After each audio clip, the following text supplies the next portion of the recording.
This is the Fiesta Seafood Grill. I am your host, John Scanlon. Please, everyone, give a big round of applause for Chef Brian and Chef Amanda from Kingfisher. And Chef Brian, the first thing he's going to be starting off with is a Kinilaw, which is a Filipino style, almost like a ceviche, I guess. Yeah, it's very similar to ceviche. I'm going to start out, before we get to the fish, I'm just going to start prepping up some stuff here. This is like a really good dish. It started out as, probably a preservation technique, but now people like it more just because it's really tasty.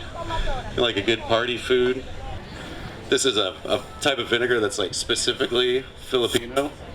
It's called Silver Swan, and it's like a sweet cane vinegar kind of. So, ceviche, they're going to use a lot of lemon lime juice, so we're going to start out with a little bit of that. And that's going to marinate the fish, actually. We're going to put the seafood right into that later on once we put some more stuff in there. And this is soy sauce too, but this is like a Filipino soy sauce. It's called Datu Puti.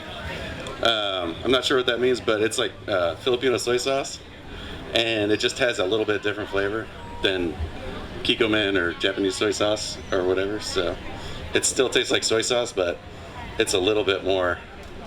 People say it's a little more sweet. But the other than we use some fish sauce here. There are Filipino brands of fish sauces, just a Vietnamese fish sauce. So you can use whatever kind of fish sauce. But that's just going to give it a real salty umami flavor. And so now I'm going to do some citrus juice, which is just like a ceviche. Most ceviches, they think, oh, it's lime juice or whatever, but most Mexican ceviches, as far as I know, use lime and orange juice because they want that sweetness from the orange juice to balance out the lime. Otherwise, it's just too limey, too sour.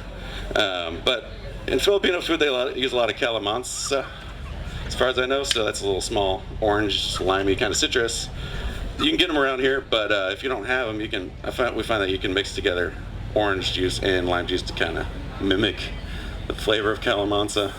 So that's our base, and then so we got the vinegar, soy. We're going to do a lot. This actually requires quite a bit of salt, and then the fish sauce. And that's going to be kind of the base that's going to marinate the fish. And then we're going to dress it up with a little bit with some ginger. Oops, sorry. Do some cooking here. If you ever peel ginger, peeling it with a spoon is like easiest way and least wasteful. I did not even know that. I've been using a knife all these years. So you just go like that with a spoon. It's really easy, which is really good. And then I got the cleaver here.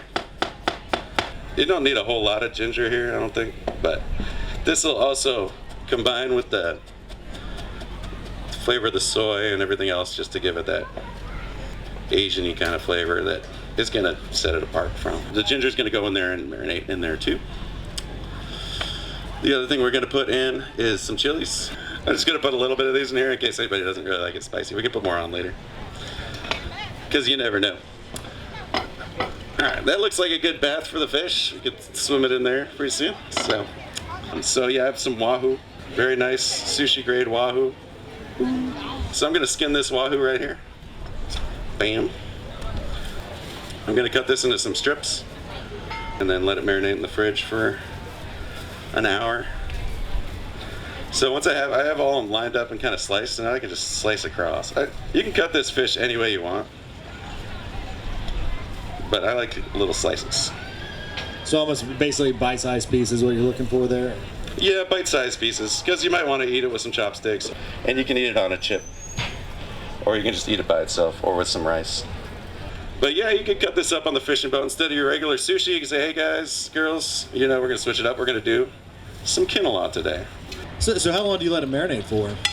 This, you could really eat it right now, but you'd want to let it sit for about an hour, 1 to 3 hours, I would say. All right, so this is marinating here. You don't have to put coconut milk in this dish, but you can. So the coconut milk, and I love coconut milk, is what got me on it. Yeah, this is going to make it so creamy and rich and like fatty. So at the end, just drizzle it like that. Yeah, and then yeah, the fish is so lean, and then the coconut just gives it a little bit of fat, and that's it. That's the dish right there. Because when you have a cleaver, you can use it to crush them. Crush the peanuts like that. You might want to try it without the soy sauce first before you do that, but it tastes really good. And I thank Chef Brian, Chef Amanda for coming out today. It's always a pleasure having them here. Thank you. Go see them. And you can also look on YouTube. Chef Brian has a coastal cooking episode where he did fried mullet. He does cheese grits. I can't say enough good things. Go see him.